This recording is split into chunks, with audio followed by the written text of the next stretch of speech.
الرجیم بسم اللہ الرحمن الرحیم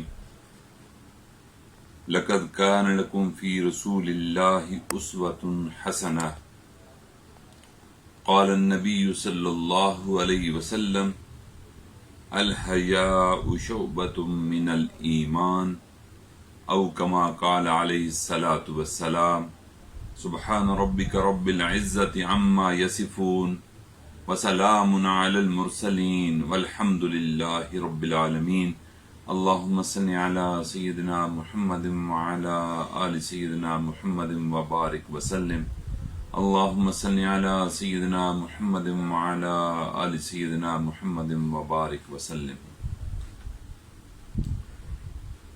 اس روئے زمین پر سب سے مبارک جماعت حضور نبی کریم صلی اللہ علیہ وسلم کی جماعت تھی۔ آقا کی تڑپ تھی، آقا کی فکر تھی، اور اصلاح کا انداز تھا کہ ہر صحابی خوبیوں اور محاسن کا مجموعہ بن گیا تھا۔ کوئی شجاعت میں، کوئی سخاوت میں، کوئی تقوی پرہیزگاری کی انتہاؤں پر، کوئی خدمت خلق میں مصروف، اور کوئی حیا اور پاکدامنی کا چلتا پھرتا نمونہ۔ یعنی ہر ایک صحابی دنیا کے لیے ایک نمونہ تھا۔ آپ جس شعبے میں بھی رہنمائی چاہتے ہیں، حضور نبی کریم صلی اللہ علیہ وسلم کی تربیت کے نتیجے میں ہر صحابی اپنے اپنے شعبے کا ایک امام تھا۔ 18 ذی الحجہ سیدنا عثمان غنی رضی اللہ تعالی عنہ کا یوم شہادت ہے، اور اسی حوالے سے آج ہم ان کی ایک بڑی خوبی حیا تھی، اسی حیا کے بارے میں آج چند ایک گزارشات آپ کے سامنے عاجز رکھے گا۔ نبی علیہ الصلوۃ والسلام نے ارشاد فرمایا کہ الحیاء شعبۃ من الایمان، یعنی مومن کی زندگی پاکیزہ ہوگی، مومن کی زندگی عفت والی ہوگی، پاک دامنی والی ہوگی، شرم والی ہوگی، حیا والی ہوگی۔ اس لیے آپ نے فرمایا کہ الایمان کے شعبوں میں سے ایک شعبہ ہے حیا۔ اور خود جنہوں نے مربی تھے حضور نبی کریم صلی اللہ علیہ وسلم، ان میں کتنی حیا کا عالم ہوگا کہ سیدنا عثمان غنی کو ہم کامل الحیا کہتے ہیں۔ حضرت عائشہ رضی اللہ تعالی عنہا سے مروی ہے کہ آپ نے فرمایا کہ جب میں نبی صلی اللہ علیہ وسلم کی آنکھوں میں دیکھتی تھی تو مجھے آپ کی آنکھوں میں وہ حیا نظر آتی تھی جو مدینہ منورہ کی کنواری لڑکیوں میں بھی نہیں ہوتی تھی۔ سبحان اللہ، سبحان اللہ، کیا پاکیزگی ہوگی آقا صلی اللہ علیہ وسلم کی آنکھوں میں، حیا میں کیا اونچا مقام ہوگا۔ اور واقعی حیا اور ایمان یہ لازم و ملزوم ہے۔ جب انسان کے اندر حیا آتی ہے تو اس کے ایمان کی تکمیل بھی ہونے لگ پڑتی ہے۔ اور حیا کے لیے ضروری ہے کہ انسان کے اندر غیرت بھی ہو، وہ چیزوں کے اندر دیکھتے ہوئے غیرت کا ایک مقام رکھا کرتا ہے۔ نبی علیہ الصلوۃ والسلام نے ارشاد فرمایا لا ایمان لمن لا غیرت لہ، اس بندے کا ایمان نہیں جس کے اندر غیرت نہیں۔ غیرت بھی ایمان اور حیا کا جزو ہے۔ اور پھر فرمایا الغیرت من الایمان، غیرت ایمان کا حصہ ہے۔ اور پھر فرمایا انا اغیر ولد آدم، میں سب سے زیادہ غیرت والا ہوں حضرت آدم علیہ السلام کی اولاد میں سے۔ اور پھر فرمایا واللہ اغیر منی، میں انسانوں میں سب سے زیادہ غیرت والا ہوں، اور سب سے زیادہ غیرت والے پھر اللہ رب العزت ہیں، وہ مجھ سے بھی زیادہ غیرت والے ہیں۔ ہماری شریعت اسلامی کا حسن ہے کہ جو تعلیمات عفت کی، پاک دامنی کی، حیا کی، شرم و حیا کی ہماری شریعت میں ہیں، دنیا کے کسی مذہب میں وہ نہیں۔ قرآن پاک میں اللہ رب العزت ارشاد فرماتے ہیں کہ قل للمؤمنین یغضوا من ابصارہم، عورت کے لیے گھر سے باہر کیسے نکلنا چاہیے، مرد کو کیسے دیکھنا چاہیے، قرآن پاک میں مکمل رہنمائی فرما دی گئی۔ عورت کے بارے میں کہا گیا کہ شرعی ضرورت کے تحت ہی اگر باہر نکلنے کی ضرورت محسوس کرے تو نکلے، اگر نکلنے کی مجبوری ہے اب چلے وہ کہاں؟ راستے کے کنارے پر چلے۔ اور پھر چلنے کا انداز، اس بارے میں بھی نبی علیہ الصلوۃ والسلام نے رہنمائی فرما دی کہ اس انداز میں جوان عورت چلے کہ اس کے چلنے سے اس کی عمر کا پتہ نہ چل سکے، یعنی یہ جھک کر عاجزی کے ساتھ چلے۔ خوشبو لگانا سنت ہے، لیکن جوان عورت جب گھر سے باہر ضرورت کے تحت، تقاضے کے تحت باہر نکلے تو نبی علیہ الصلوۃ والسلام نے منع فرما دیا کہ ایسی خوشبو نہ لگائے جو زیادہ پھیلے۔ خوشبو بھی کشش کا ذریعہ بنتی ہے، اس سے بھی روک دیا۔ اور حدیث مبارکہ بھی ہے، اس زمانے میں رنگ ایسے ہوا کرتے تھے جو خوشبودار ہوتے تھے، تو ایسا رنگ نہ استعمال کیا جائے جو زیادہ خوشبو پھیلائے۔ اور پھر فرمایا کہ عورت کو اگر گھر سے باہر نکلنا ہے تو اس کا لباس باوقار ہو، ایسا لباس ہو کہ نامحرم کی نظر بھی نہ پڑ سکے اس پر، پتہ چلے کہ کسی شریف گھرانے کی لڑکی، با حیا اور عفت والی مسلمان عورت کسی تقاضے کے تحت گھر سے باہر نکلی ہوئی ہے۔ جہاں سے نکلے وہ آنکھیں جھکتی چلی جائیں اس کے عفت کی اور پاک دامنی کی وجہ سے۔ اور میرے بھائیوں، یہ جو بے پردگی ہے نا، اس نے اس دنیا میں بھی طوفان مچا رکھا ہے، اس دنیا میں بھی ہیجان بپا کر رکھا ہے، اور آخرت میں بھی اس پر بڑی وعید آئی ہے کہ جو عورت بھی بے پردہ ہوگی اس کے لیے نبی علیہ الصلوۃ والسلام نے ارشاد فرمایا رب قاسیۃ عاریۃ یوم القیامہ، عورتیں، ایسی عورتیں جو بے پردہ ہو کر گھروں سے نکلیں گی، اللہ تعالیٰ قیامت کے دن ان کو ننگا کر کے جہنم میں دھکا دلوا دیں گے، اور فرمائیں گے کہ میں نے تو تمہیں دنیا کی زندگی میں حیا کی چادر دی تھی، تو نے دنیا کی زندگی میں حیا کی چادر کو اپنی مرضی سے چھوڑا تھا، آج تیری مرضی ختم، وہ چادر تو نے از خود اپنی مرضی سے اتاری تھی، آج روز قیامت میں اتار کر تجھے جہنم میں دھکا دے دوں گا۔ میرے بھائیو، اللہ سے دعا ہے کہ اللہ رب العزت ہمیں حیا والی زندگی عطا فرمائے، پاکیزگی والی زندگی عطا فرمائے، عفت والی اور شرم والی زندگی عطا فرمائے۔ اور یہ شرم، یہ حیا سیدنا عثمان رضی اللہ تعالی عنہ کہ جن کا آج یوم شہادت ہے، ان میں بدرجہ اتم موجود تھی۔ نبی علیہ الصلوۃ والسلام نے اپنے تمام صحابہ میں کوٹ کوٹ کر یہ حیا بھر دی تھی، لیکن سیدنا عثمان رضی اللہ تعالی عنہ ان سب میں ممتاز تھے۔ ایک دفعہ نبی کریم صلی اللہ علیہ وسلم آرام فرما تھے، چارپائی پر لیٹے ہوئے تھے اور گھر کے اندر تھے، سیدنا عثمان غنی رضی اللہ تعالیٰ عنہ تشریف لائے۔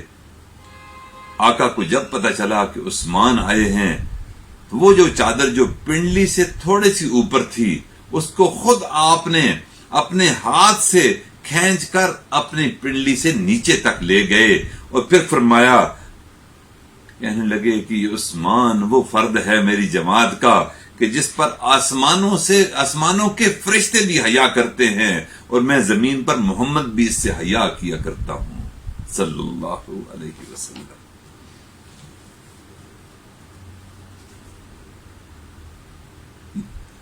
حجاز مقدس میں، مدینہ منورہ میں، مکہ مکرمہ میں حضور نبی کریم صلی اللہ علیہ وسلم کی محنت کے بعد شرم و حیا کیا تھی کہ جب آقا اس دنیا سے پردہ فرما گئے، حضرت عمر رضی اللہ تعالیٰ عنہ کا دور تھا کہ ایک نوجوان عورت اچھے گھرانے کی، زیورات سے آراستہ، اچھے کپڑے پہنے ہوئے، خوبصورت، اس نے یمن سے لے کر مدینہ تک کا اکیلے سفر کیا۔ یہ مہینوں کا سفر تھا جس میں راتوں کا قیام بھی آتا تھا، اور جان و مال کی سفر میں عزت ناموس کی حفاظت بھی ایک مسئلہ ہوا کرتی ہے۔ تو اس نے یمن سے لے کر مدینہ منورہ تک کا سفر اکیلے میں کیا۔ جب مدینہ منورہ پہنچی تو امیر المومنین سیدنا عمر فاروق رضی اللہ تعالی عنہ نے اس عورت کو بلوا بھیجا،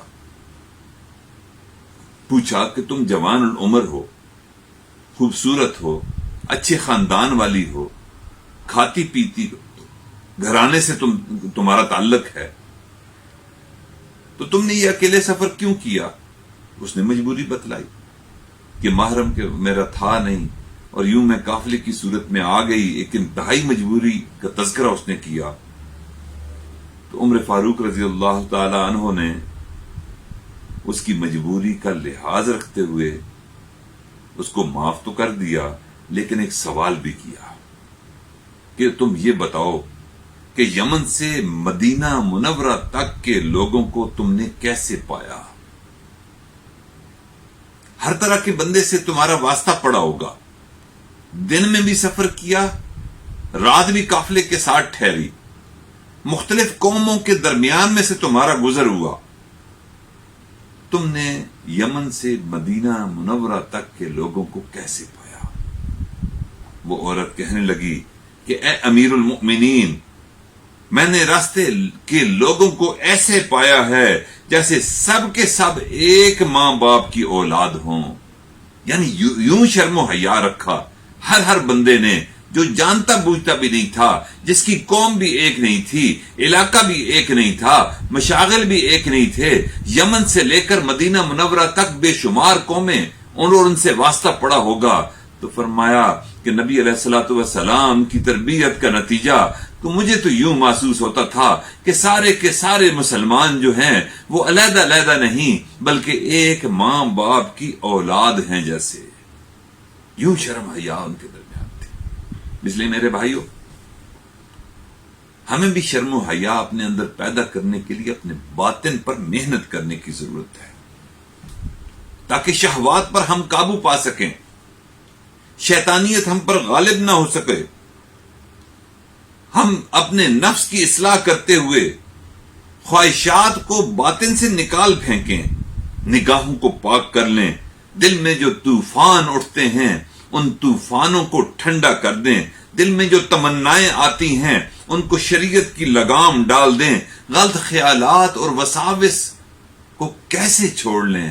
میرے بھائیو، اس پر باطن کی محنت کرنے کی ضرورت ہے، ذکر کرنے کی ضرورت ہے، اللہ والوں کی صحبت میں جانے کی ضرورت ہے، تب جا کر یہ قلب کی صفائی ہوگی اور پھر باطن بھی پاک ہوگا اور انسان شرم و حیا کا ایک نمونہ بن جائے گا۔ باطنی امراض کی علامات کیا ہیں؟ کہ جس بندے کے اندر بھی خرابیاں ہوں گی، برے اخلاق ہوں گے، اس کی علامات کیا ہیں؟ پہلی علامت یہ ہے کہ اس کی نگاہوں میں پاکیزگی نہیں ہوگی۔ کوئی ضروری نہیں کہ وہ جوان ہے تو اس لیے پاکیزگی نہیں، بوڑھوں کی بھی ویسی آنکھوں میں پاکیزگی نہیں ہوگی، وجہ کہ باطن پر محنت نہیں کی ہوگی، اور جس کی وجہ سے شرم و حیا اس کے دل کے اندر نہیں اتر چکا ہوگا۔ تو اس لیے یہ جب شرم حیا نہیں ہوتی تو جیسی نگاہ بوڑھے کی ویسی نگاہ جوان کی، جیسی نگاہ عورت کی اسی طرح ہر عمر کی عورت کی نگاہ بھی ویسی ہوگی۔ اس میں پڑھے لکھے کا بھی کوئی فرق نہیں۔ اب ہم نے دیکھا کہ اپنی زندگی میں کہ بہت سے لوگ جب مسجد سے نکلتے ہیں فرض کی ادائیگی کے بعد تو فرض کی ادائیگی کے بعد مسجد سے نکلنے کے فوری بعد ان سے بد نظری ہو جاتی ہے۔ اس لیے علامہ اقبال نے بھی ارشاد فرمایا، زبان سے کہہ بھی دیا لا الہ تو کیا حاصل، دل و نگاہ جو مسلمان نہیں تو کچھ بھی نہیں۔ مومن کو کیسا ہونا چاہیے، مومن کی شان کیا ہو، اس بارے میں ایک حدیث مبارکہ ہے۔ نبی علیہ الصلوۃ والسلام نے ارشاد فرمایا، الدنیا سجن المؤمن، مومن کے لیے دنیا قید خانہ ہے۔ اس پر ذرا غور کرنے کی ضرورت ہے۔ جب کسی جرم کے ارتکاب کے بعد قیدی کو جیل خانے میں ڈال دیا جاتا ہے تو ذرا غور کریں، کال کوٹھری والا قیدی گناہ سے اجتناب کرتا ہے یا نہیں؟ اس کو گناہوں میں لذت محسوس نہیں ہوتی، اس کو پتا ہے کہ چند دن گزرنے ہیں، مجھے پھانسی پر لٹکا دیا جائے گا، ان گناہوں میں کوئی لذت نہیں رہی، میری زندگی کا مقصد فوت ہو گیا، میں نے اب دنیا میں سے نکل کر آخرت کی طرف سفر اختیار کرنا ہے۔ اس لیے فرمایا کہ جس طرح کال کوٹھڑی کا والا بندہ گناہ نہیں کر سکتا، اسی طرح مومن بھی اس دنیا کو اپنے لیے قید خانہ تصور کرتا ہے۔ اس کو لذت نہیں آتی اس قید خانے میں، اس کو پتا ہے کہ یہاں میں نے بچ بچا کر وقت گزارنا ہے، شرم و حیا کے ساتھ وقت گزارنا ہے، اور پھر جب اس دنیا سے رخصت ہو جاؤں گا، اللہ کے دربار میں پیش ہو جاؤں گا تو میری قید کا خاتمہ ہو جائے گا۔ اس لیے وہ بچ بچا کر زندگی گزارتا ہے۔ سچ فرمایا نبی رحمت صلی اللہ علیہ وسلم نے کہ الدنیا سجن المؤمن، دنیا مومن کے لیے قید خانہ ہے۔ ہمیں موت کا یقین کیوں نہیں؟ ہم اس دنیا کی زندگی کو قید کیوں نہیں سمجھتے، قید خانہ کیوں نہیں سمجھتے؟ وجہ کیا ہے کہ ہمیں موت کا یقین نہیں۔ ہم یہ سمجھتے ہیں کہ ہم نے اس زندگی کو انجوائے کرنا ہے، گزارنا ہے،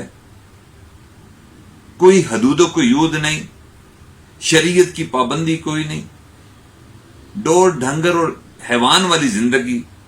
میرے بھائیو ایسا نہیں۔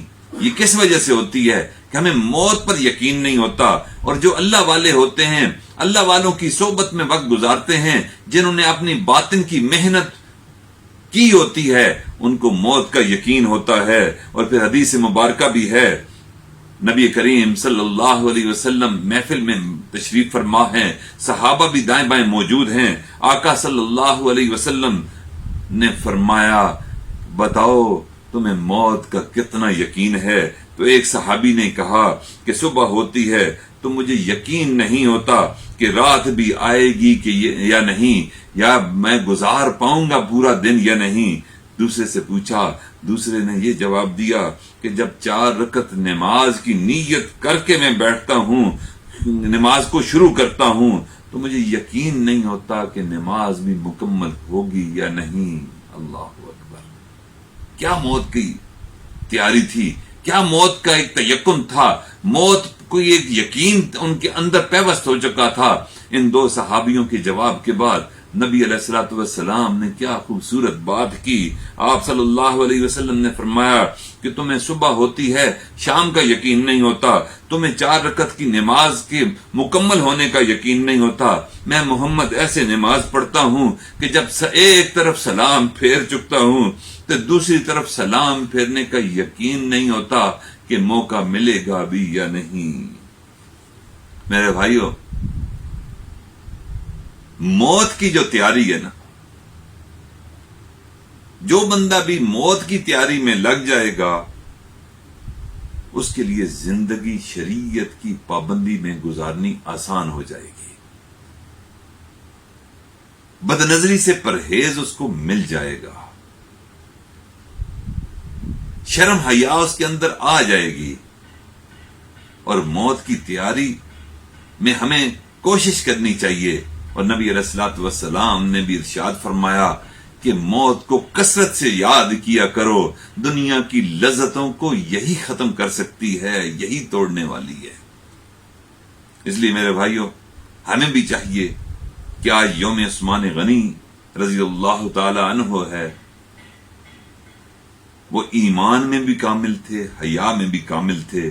اللہ رب العزت سے دعا ہے کہ اس دن ہمیں عہد کرنے کی توفیق عطا فرمائے کہ ہمارے آنے والی زندگی انشاءاللہ شرم والی ہوگی، حیا والی ہوگی، عفت والی ہوگی، پاکیزگی والی ہوگی، بد نظری سے بچنے والی ہوگی، اور پاک دامنی والی زندگی گزار کر نظروں کی حفاظت کرتے ہوئے شرم و حیا کا نمونہ بن کر ہم اللہ کے دربار میں پیش ہوں گے۔ اور اللہ رب العزت نے بھی ارشاد فرمایا کہ جو بندہ بھی دنیا کی زندگی میں، حدیث ہے کہ جو بندہ بھی دنیا کی زندگی میں شرم و حیا والی زندگی گزارے گا، دعوت گناہ کو ٹھکرا دے گا، اللہ رب العزت اس کو روز قیامت اپنے عرش کا سایہ عطا فرمائیں گے۔ اللہ رب العزت سے دعا ہے کہ اللہ تعالی ہم سب کو اپنے عرش کا سایہ عطا فرمائے۔ وآخر دعوانا ان الحمدللہ رب العالمین۔ نحمدہ ونصلی علی رسولہ الکریم، اما بعد